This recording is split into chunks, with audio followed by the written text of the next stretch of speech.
Dear friends,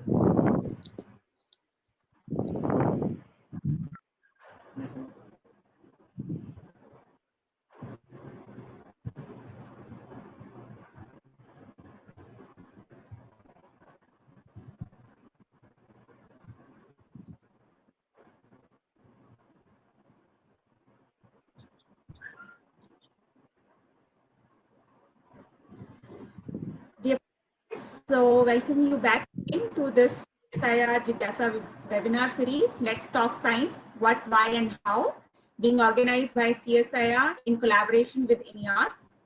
So today we are going to talk about a topic, cancer, that is a very prevalent disease in our country, and also we lost two legendary actors due to this particular disease.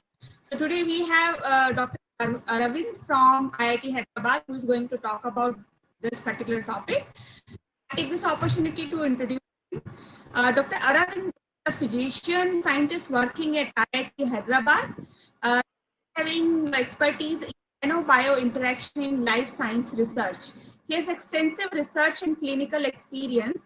His work on photothermal therapy using biodegradable gold-based nanoparticles recognized at various level. Currently, his lab is involved in using in vitro and in vivo platforms for therapeutics, nanoparticles uptake, therapeutics, photothermal therapy.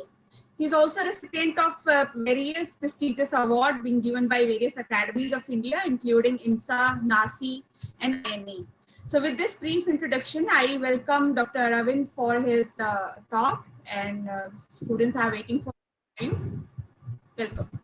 Yeah. Thank you, Dr. Pooja. First of all, I'd like to thank Dr. Pooja for giving me an opportunity to interact with students and teachers. And I'd like to thank COVID-19 as well. It is because of which we are sitting in our home and then we are able to interact with each other.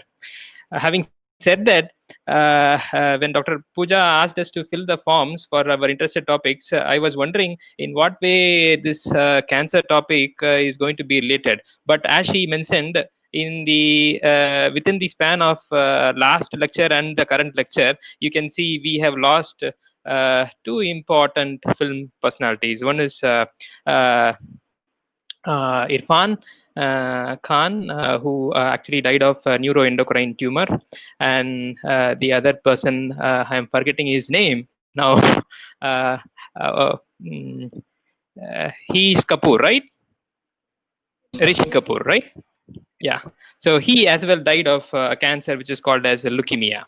So that explains us that cancer is actually a dreadful disease which is killing a lot of people, and it is one of the leading cause of death in this world. So let me briefly explain to you first, like what do we call as cancer and what is normal. Cancer cells are nothing but they are a part of our own cells which started to behave abnormally. So they start to divide abnormally, they start to invade other areas, and then they start to destroy normal cells. Now, cancer cells, though they are a part of our own body, how do they destroy other normal cells? In the sense, they take up all the nutrients that are available in our body to themselves for their enormous division, and as a result of which the normal cells do not get enough nutrition, as a result of which they start to die.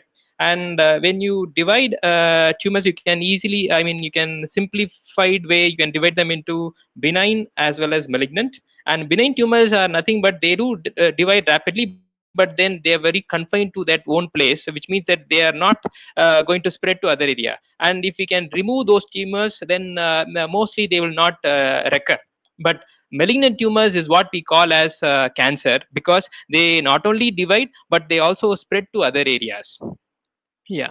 And if we want to classify cancers, then we can classify them into broadly three types.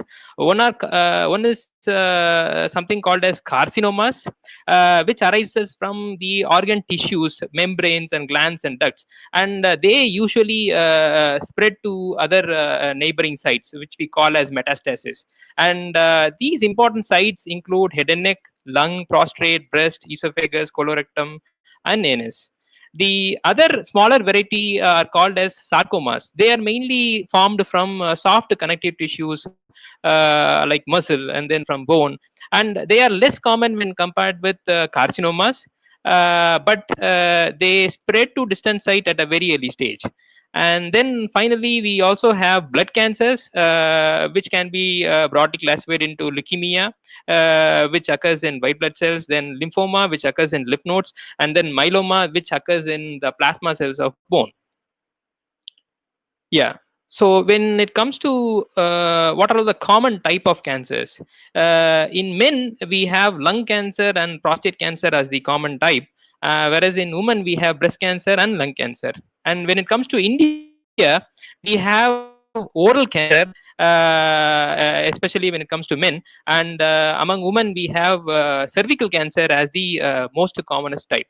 And what is the reason why we should pay attention to the most common type of cancers is that these two cancers, that is oral cancer and cervical cancer, which are the most common type of cancers in India, both these things are actually preventable. So it is important to have a proper knowledge about these cancers so that we can prevent them from happening.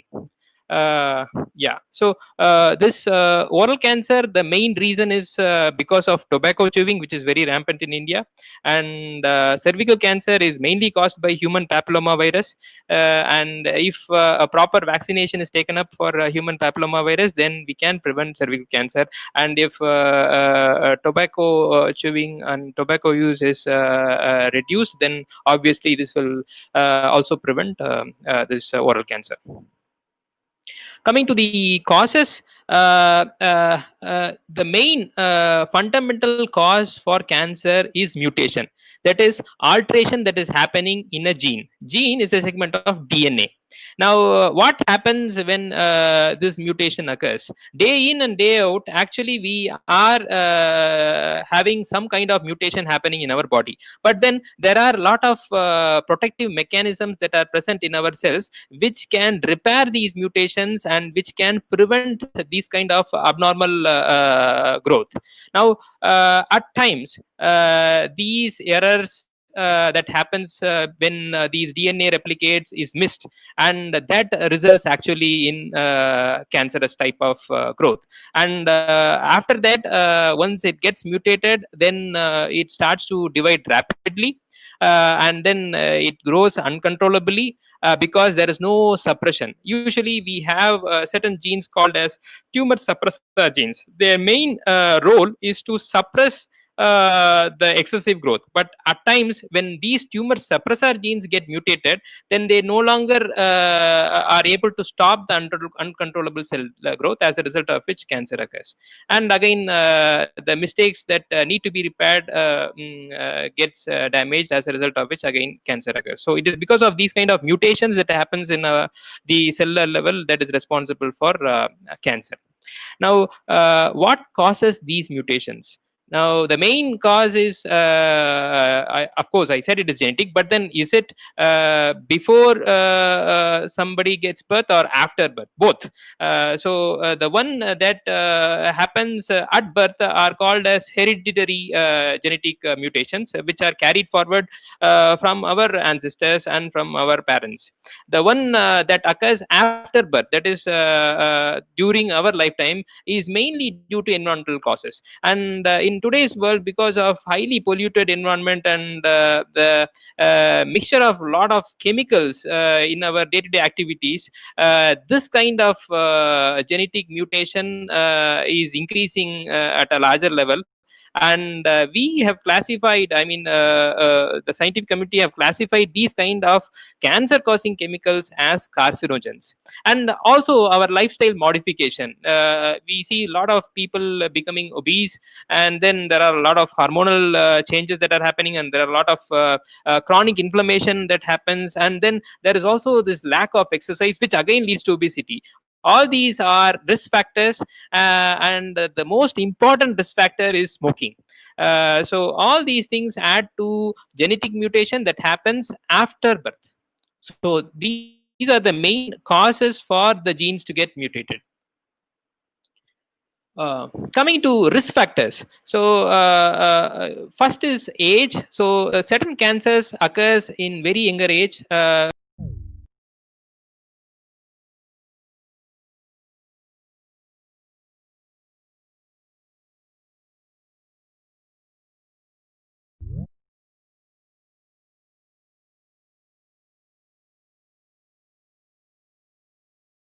You, Pooja.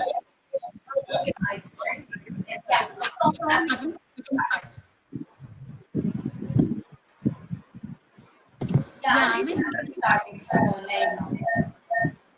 Oh, sorry for the inconvenience.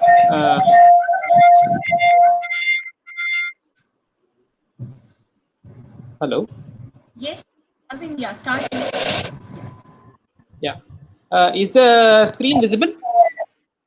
Yes, visible. It's clearly Okay, okay, fine. So let me start back from where I had left. It is the environmental factors. So I was saying, like, because of the polluted environment that we live in, that also is responsible for cancer. So some of the environmental factors includes this asbestos and benzene and the chemicals, and I already mentioned the what is it uh, the type of the habits, that is smoking, and then obesity, etc. Yeah. Yeah, coming to symptoms, depending upon the type of cancer, the symptoms vary. So I am just going to quote some of the major symptoms for each of the cancer types. So when it comes to breast cancer, we have this breast lump. So that is why they ask women to examine. Self-examination of breast is recommended for the reproductive age group, wherein if at all they have history of breast cancer running in their family, then they are expected to self-examine and then report if at all there is a kind of breast lump. And then there is this swelling in the axilla because of the enlargement of lymph nodes that is present in the axilla. Then discharge and bleeding from the nipple retraction, and any other symptoms that happens because of the spread of the cancer to the adjacent areas. Coming to head and neck cancer, mainly this related to oral and throat cancer, wherein we get chronic cough and then hoarseness of voice, and then there will be difficulty in swallowing, and there will be persistent mouth ulcers, and then there will be hemoptysis, which is a medical term for when the patient coughs out sputum, which is containing blood. Okay, so coughing out sputum with blood is called as hemoptysis. And then pain in the throat, and again any other symptom that is related to spread of the disease, spread of the cancer to other parts. And then when it comes to lung cancer, because lung is the organ that is involved for breathing, then you will get breathlessness, chest pain. Again, there will be chronic cough and hemoptysis, as I said, coughing out of blood-filled sputum. And then when it comes to brain tumors, the patient gets headache. Then because this is also related to hearing and then vision, the patient may suffer from speech problem, they may suffer from visual problems, and mostly the motor functions are compromised. That is, there will be weakness of limbs, and there will be difficulty in walking, and there will also be loss of coordination and loss of consciousness occasionally. Yeah. Then coming to symptoms of cancer related to gastrointestinal tract, there will be dyspepsia, which is just a medical term given for indigestion and heartburns, and there will be frequent vomiting, even blood vomiting will be there, which is called as hematemesis, and then black stools. It is like when there is blood discharge in the upper intestine. It gets mixed with the enzymes that are secreted in the intestine, and then becomes a black stool called as melena. And then there will also be fresh bleeding per rectum, and then there is a possibility of lump in the abdomen, and then there is also a possibility of fluid accumulating in the abdomen. So that clinical condition is called as ascites, wherein the stomach or the abdomen will be appearing swollen. And then there will be pain in the abdomen and also pain during defecation, and then there is a possibility of jaundice as well, that is yellowing discoloration because of a problem in the liver. And then when it comes to urinary tract cancers, often the main sign and symptom is passing of blood-filled urine, which is called as hematuria, and there will be pain in the abdomen. Then there will be frequent urination, and also passing of urine at night frequently, that is called as nocturia, and then pain during passage of urine, that is called as dysuria.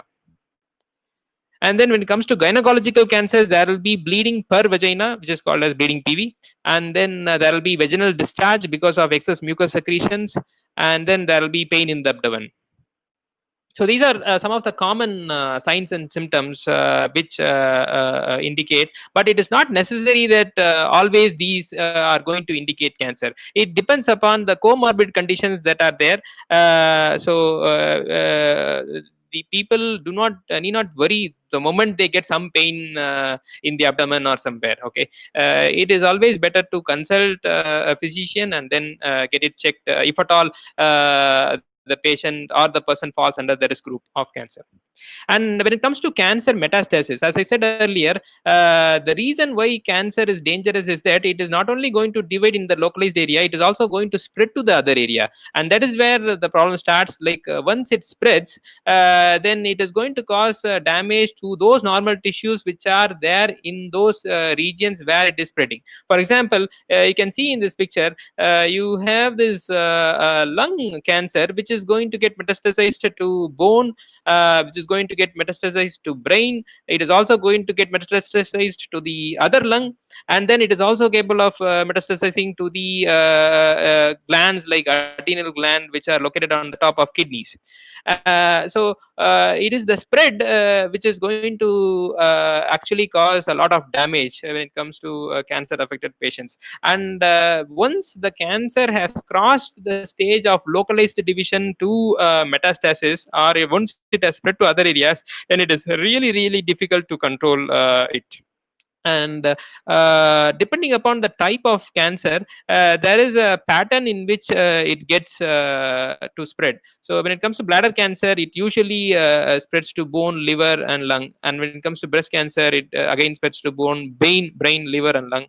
And similarly, you have when it comes to lung cancer, it spreads to, I already mentioned it, like adrenal gland, bone, brain, liver, and other lung. And melanoma is a type of serious skin cancer which occurs mostly because of excessive exposure to UV rays, and that spreads to bone, brain, liver, skin, other parts of the skin, and then muscle. Okay, so then I'll just read about uterus. Again, the uterine cancer again spreads to bone, liver, lung, peritoneum, and vagina. Okay, peritoneum is nothing but a layer of covering thing in the abdominal region. Yeah. So when it comes to cancer prevention, as I said, majority of the cancers that occur after birth are because of environmental risk factors. So if we can avoid smoking, if we can avoid consumption of tobacco products, then many cancers can get prevented. We should follow a disciplinary lifestyle, like good exercise, and avoiding junk foods and all these things, and reduced consumption of meat, red meat and processed meat, and increased consumption of green and leafy vegetables. All these things actually can easily help us to prevent the most common cancers that I already mentioned.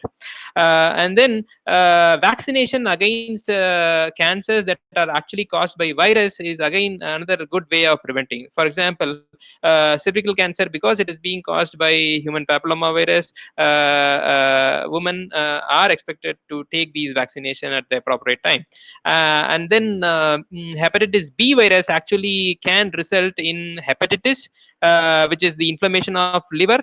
And that chronic inflammation finally leads to liver cancer. So there is a good vaccination available for hepatitis B. So it not only prevents us from getting hepatitis, but also prevents us from getting this is called as hepatoma or liver cancer. And coming to treatment, There are mainly three types of treatment that is available. The first is surgery, wherein a surgeon goes to the site of the tumor and then completely removes it. Okay. The second is radiotherapy, wherein X-rays and gamma rays are showered from outside the body to that area where the tumor is localized. And at times they also keep sensitizers within the body and then shower X-rays. So that is radiosensitizer based X-ray therapy. Or sometimes they can even keep the probe that has the ability to generate X-ray radiation inside the area. This is mainly done for cervical cancer tumors, wherein you can easily keep the probe inside the body in that localized area, and that is called as brachytherapy. And then the final thing is chemotherapy and targeted therapy, and also latest we have CAR T cell and immunotherapy, wherein we take drugs which act on the body, and each of these procedures have certain type of limitations. For example, when it comes to surgery, it is very much limited to the skill of the surgeon. A well-skilled surgeon knows what is the stage of cancer or where all to look at while treating the patient, and hopefully he will be removing all the affected areas. But at times there may be some areas which are left unremoved, and then that causes the reason for recurrence of the tumor. And when it comes to radiotherapy, again, it is a radical kind of treatment which not only kills normal cells but also healthy, not only kills cancer cells but also healthy normal cells. As a result of which, a lot of side effects happen. And then when it comes to chemotherapy, the same thing happens. Like chemotherapy works on a simple rule that it kills all fast growing cells. So obviously cancer cells are fast growing, so definitely chemotherapy is going to affect cancer cells. But then in our body there are also many other normal cells, like lining of the mouth, like our hair cells, which are also fast growing cells. As a result of which, when somebody takes chemotherapy to treat cancer cells, these chemotherapeutic drugs not only affect the cancer cells, but they also start affecting those normal fast growing cells like hair cells. As a result of which, they lose their hair, and then the lining of the epithelial lining of the intestines and the mouth and other areas get affected. And that is the reason why people suffer from a lot of side effects when they are undergoing this cancer treatment. So that is where a new branch of science emerged, wherein people started looking at what are all the type of modalities by which we could improve the treatment that is given for this cancer. So one of the area is theranostics, wherein we combine therapeutics with diagnostics. So in a country like India, I'll go back to the slide. Actually, a patient goes to the hospital, gets diagnosed for cancer, and if at all he has to start either radiotherapy or chemotherapy or surgery, then there is a time period of wait involved, because majority of the Indian population either belong to the middle class or below poverty line. So the treatment has to be given free of cost, which can only happen under government setup. And there is a big queue involved in treating these cancer affected patients. As a result of which, there is a big gap that occurs between identification of the cancer patient and then subjecting them to treatment. So this gap between treatment, diagnosis and treatment is going to be very crucial, because during this gap the cancer can spread to other areas, and that almost becomes like untreatable kind of disease. So a new kind of area emerged, which is called as theranostics, wherein we not only identify the tumor but also treat it then and there with the help of external influence. So one such kind of theranostic element is by using nanoparticles. And here what we do is we synthesize nanoparticles, we tune them to specific wavelength of light in the NIR region, and we choose this near infrared light. The reason being that will have certain depth of penetration, as a result of which we can treat at least slightly some deep-seated tumors, if not too deep. And then once these particles will be tuned in such a way that they will go and they will deposit themselves in that area where cancer cells are present, and then light will be showered onto that area. And this is a very focused laser light, and the particles have been tuned in such a way that they absorb this light, and this light will be converted to heat, and that heat will kill the cells. So this is called as photothermal therapy, wherein photons that are emanating from the light source get converted to thermal energy or heat source, and that heat is going to kill cells. Now these nanoparticles that are actually acting as transducers which converts light to heat can also emit fluorescence, can also emit X-ray signal. So as a result of which we can just inject these particles so that they will first help us to identify whether there is cancer cell or not. And once identification is done, then we can, through the external source, either light could be used or X-ray could be used, which will help in treating the cells at that point. So that is what we call as theranostics, because herein we are not only identifying the cancer cell but also treating it simultaneously. So the gap between, or the golden hour between diagnosis and treatment gets reduced. And we have synthesized different types of nanoparticles, and one of the area that we ventured into it was choosing a drug delivery system which is made up of lipid called as liposome, and then putting these nanoparticles inside this liposome and using it for drug delivery. And we found that we could use this kind of therapy for not only for identifying the tumor but also for treating it. But the problem is, once we treat these kind of tumors, then the nanoparticle that is given to the body has to get removed from the body completely. Now majority of these kind of photothermal agents have metallic elements, especially made up of gold. And gold, if at all it has to get excreted from the body completely, then the size has to be really small. It has to be less than 5 nanometer. But then for photothermal therapy, as I said earlier, it has to have an absorbance in the near infrared region. Now gold, which is of size less than 5 nanometer, will not have absorbance in that region. So we have to make a kind of dual system wherein these liposomes are studded with gold particles in such a way that they at least have that size range which is conducive for NIR absorption. So that size range comes around 100 nanometer. And then during the process of photothermal therapy, wherein we hit it with laser light, then the heat is going to kill cells, causing DNA damage. At the same time, this also disintegrates the surface assembled gold to smaller particles, which can get cleared via kidney. So that was our research area, wherein we synthesize nanoparticles and then we tune them to specific wavelength of light in the NIR region. You can see these absorbance happening in the NIR region. And then we also checked if at all when it is treated with laser light, is it becoming small so that it can get completely clear from the body. Now the question is, why we want these particles to get cleared from the body? Why can't they stay in the body? The problem is, these are particles which are not inherent systems in the body, and if at all they keep getting accumulated in the body, then they themselves will cause some other side effect in the long run. So that is the reason why whatever material that is foreign to the body that is used for treatment, they also should get removed completely from the body.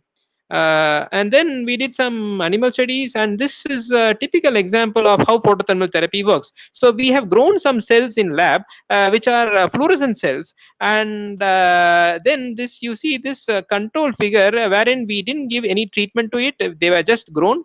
And then here we have treated these cells with our particles. Again, these particles are perfectly non-toxic; nothing happens to the cells. And here we have treated them with only light, that is laser light. Again, this laser light is a very low power laser light, it doesn't harm the cells. Whereas here we have treated them with particles and also showered light onto them. Now the moment the particles come in contact with laser, as I said earlier, they absorb this light, convert them into heat, and that heat has killed only those areas where this laser light is showered. And because this laser light had a circular projection, only in those areas we have got cell death. As a result of which, you can use this kind of photothermal effect for a very localized treatment. And the advantage of this kind of therapy is that you can prevent the damage that is happening to the adjacent normal cells. So normal cells can be preserved, and only cancer cells can be made to die.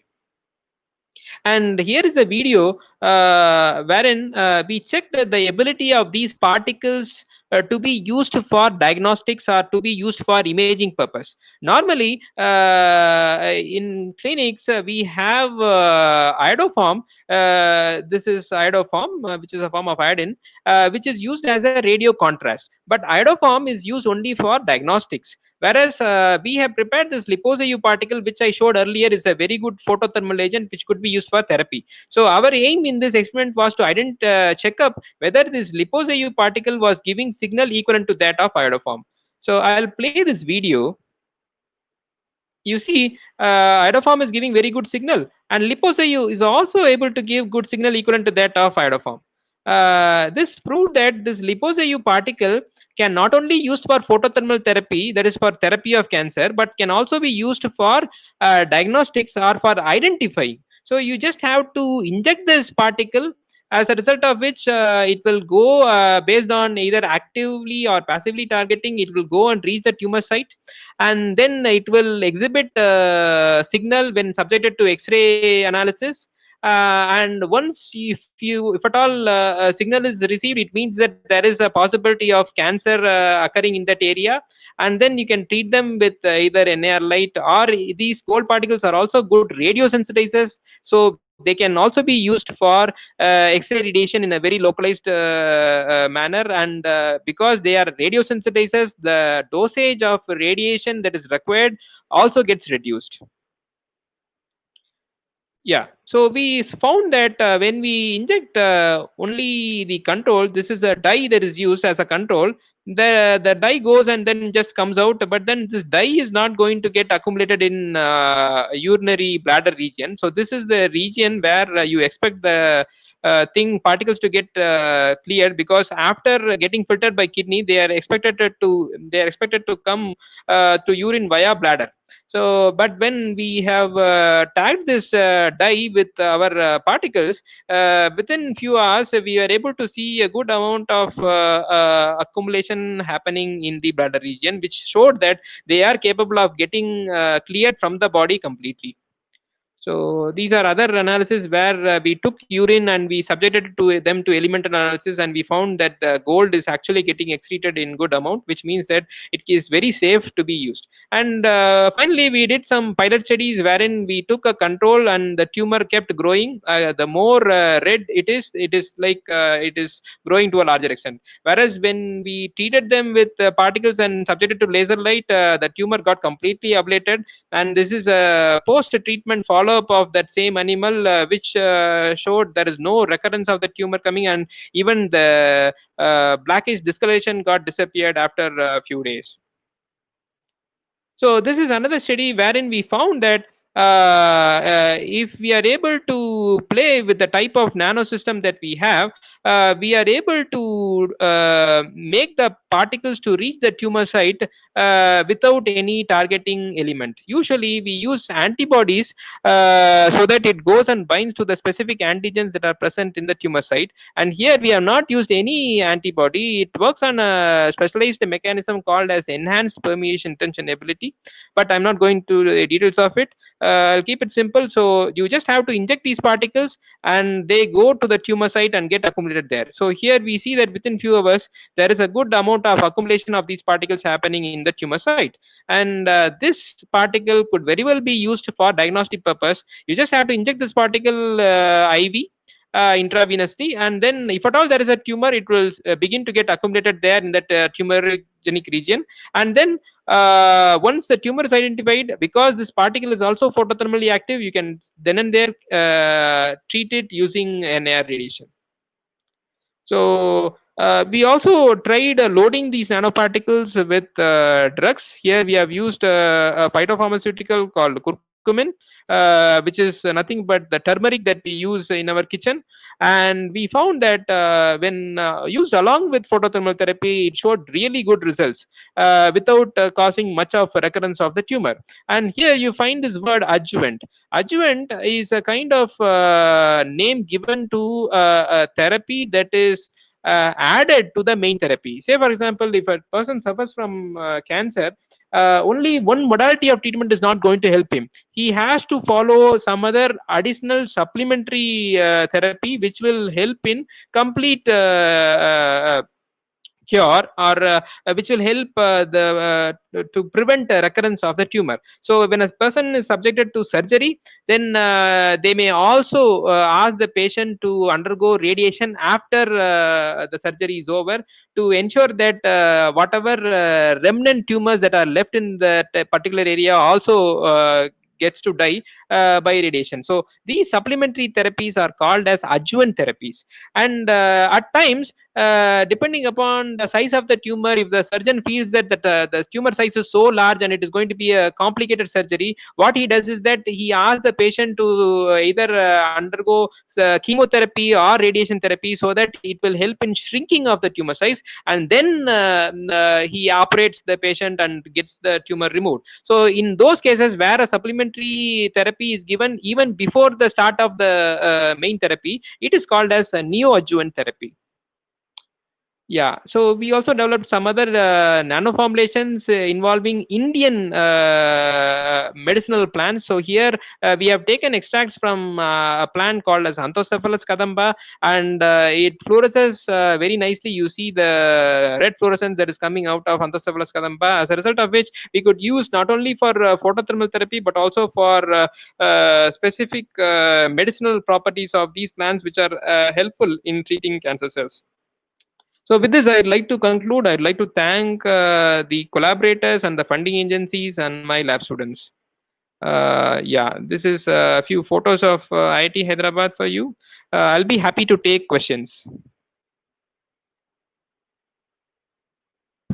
Yeah.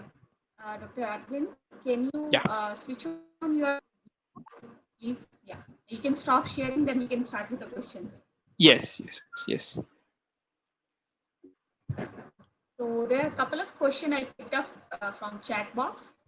Yes, the screen is still shared. You have to stop. Okay. Yeah, that's clear. So a couple of questions which I picked from the chat box. So yes. So what is the difference between carcinoma and leukemia? So this is a question asked by some students.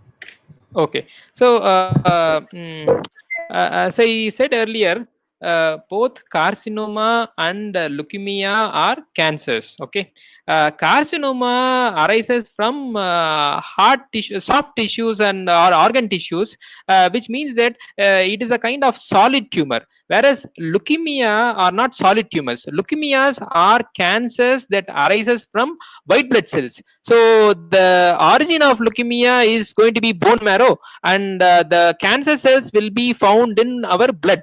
So that is a kind of non-solid tumor, whereas carcinoma are solid tumors.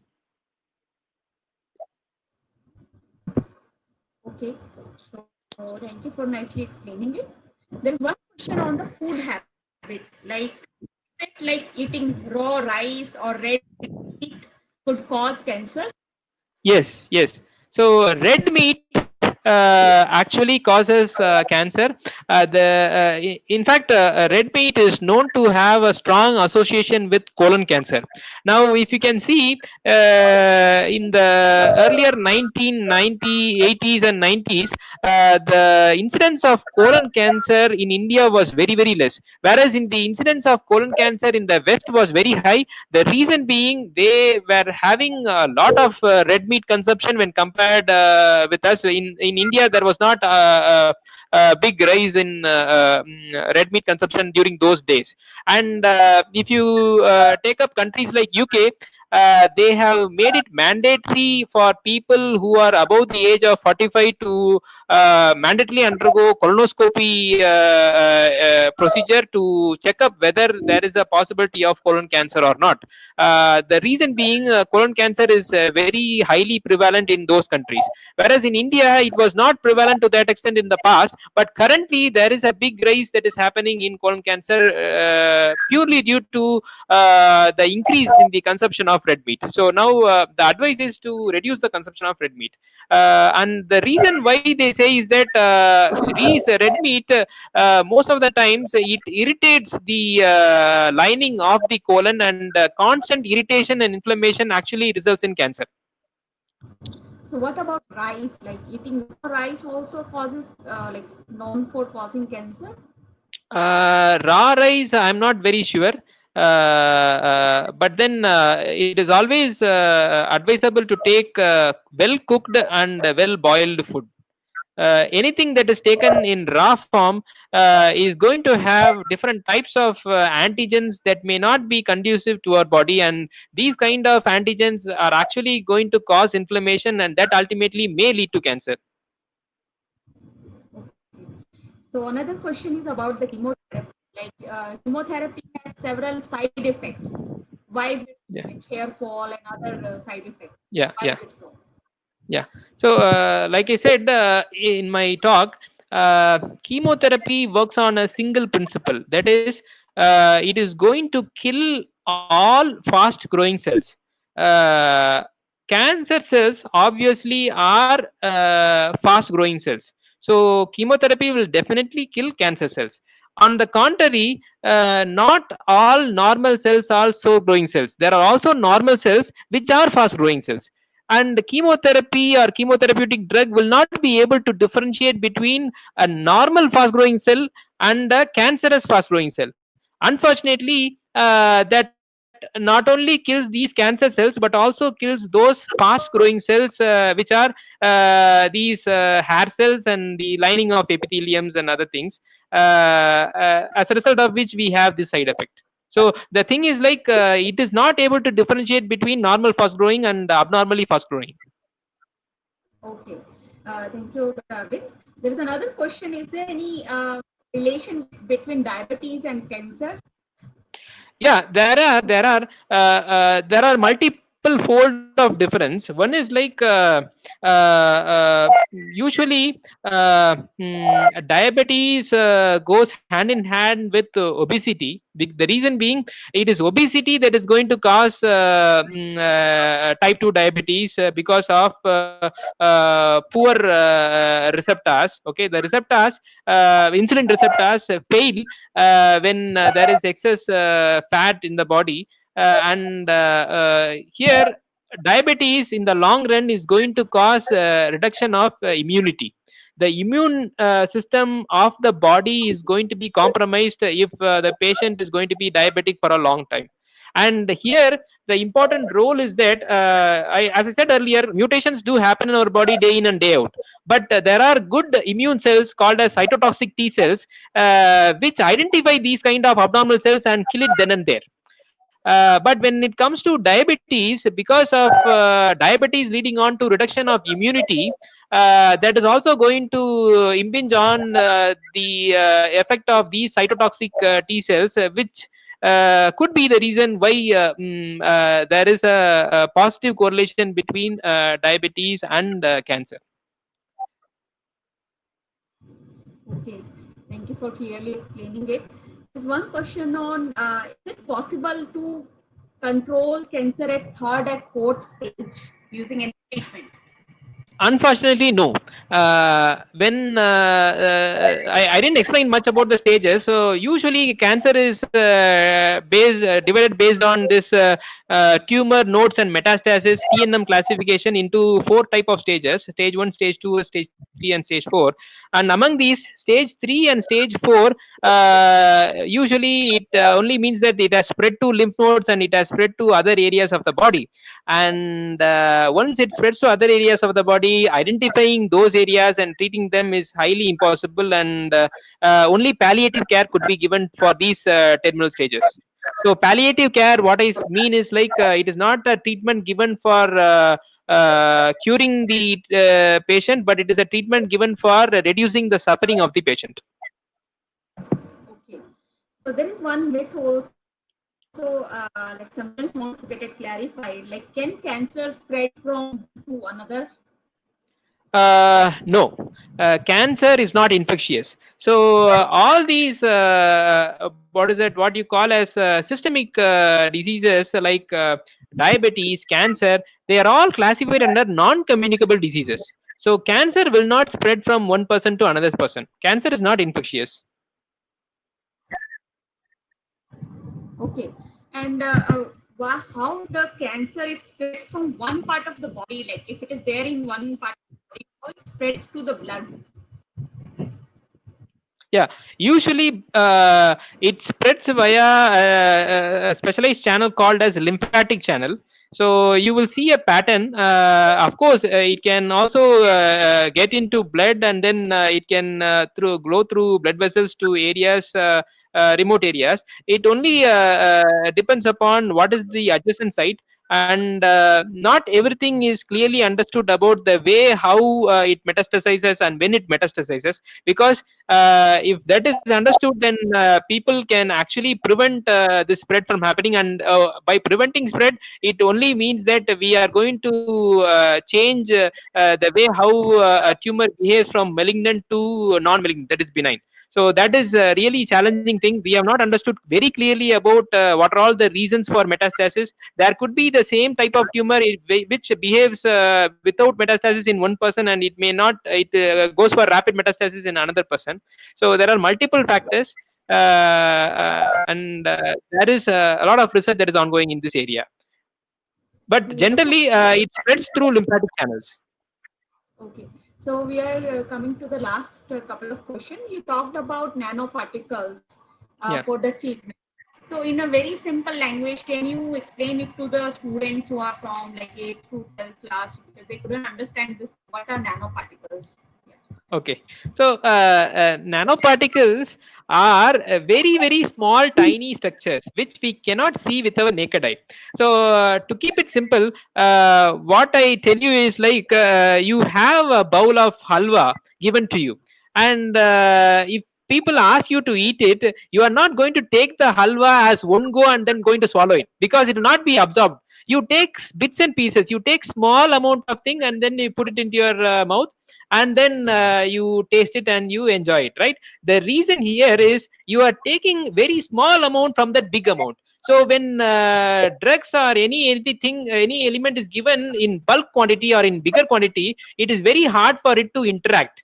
Whereas when it is given in very small quantity, it is very easy for it to interact. So that is why we switch to very small systems called as nanosystems, which will have better interaction.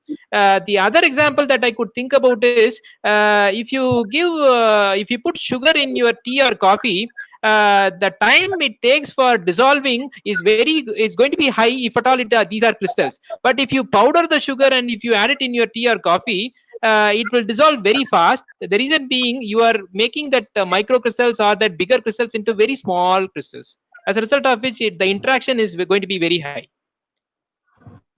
Yeah, thank you for nicely explaining it with examples. Yeah.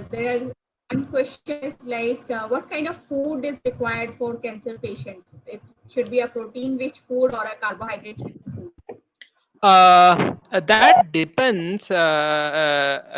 It depends upon what type of cancer is there. Say, for example, if somebody is suffering from renal cancer, then the body will find it really hard to filtrate protein-rich foods. Generally, a bland kind of diet is advised, and it should not have spices. And other than that, they can take up any normal bland diet. There is no specialized diet for cancer, and protein rich food is always good, but then we'll have to be cautious when it comes to the type of cancer. Say, for example, if the cancer involves these filtering mechanisms, then it is not good to load it with high protein substances which they find it very difficult to filter out. Okay. And how frequently one should go for a checkup? Like, so is it like one should go for routine checkup for this problem? That depends upon to which kind of category the patient belongs to. Say, for example, if a person has no history of cancer in their previous generation, then there is no much of need to worry. But that is one thing. And if a person has their what is that uncle or auntie or their bloodline suffering from cancer, then they should at least go for once in a yearly checkup or once in 6 months checkup for that cancer. This is very particular, in particular to breast cancer. And it is not necessary that they should go to a clinic for checkup. There are multiple avenues wherein the person can check by themselves. And when it comes to age, say, for example, as the age advances, it is better to go for early checkup. Say, for example, if it is going to be men, then prostate cancer is possible at older age, so they should go for checkup and reviews depending upon the type of age that they are in. And if they have some comorbid conditions, and if they also get to experience these kind of signs and symptoms that I had mentioned, then it is always better to go and check. Yeah. Okay, and one question about the kind of work you are doing, Dr. Aravind, in your lab. What are the future prospect of this treatment in the clinics? Like when it is likely to come for the actual treatment of the patients? That depends upon a lot of factors.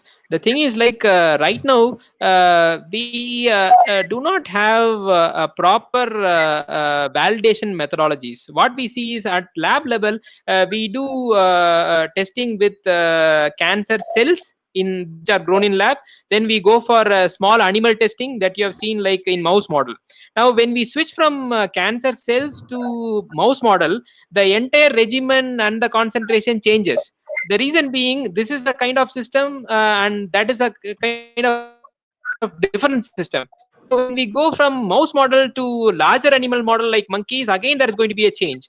And when larger animal models to human clinical trials, again there are going to be difficulties. As a result of which, though we see excellent results in vivo models, we may not expect the same thing to happen when it goes for clinical trials. And when it comes to these kind of drugs, the clinical trials are divided into 4 stages, of which stage 1 or phase trial 1 will involve only toxicity testing. Just they will inject into the patient and they will check whether it is going to be harmful or not.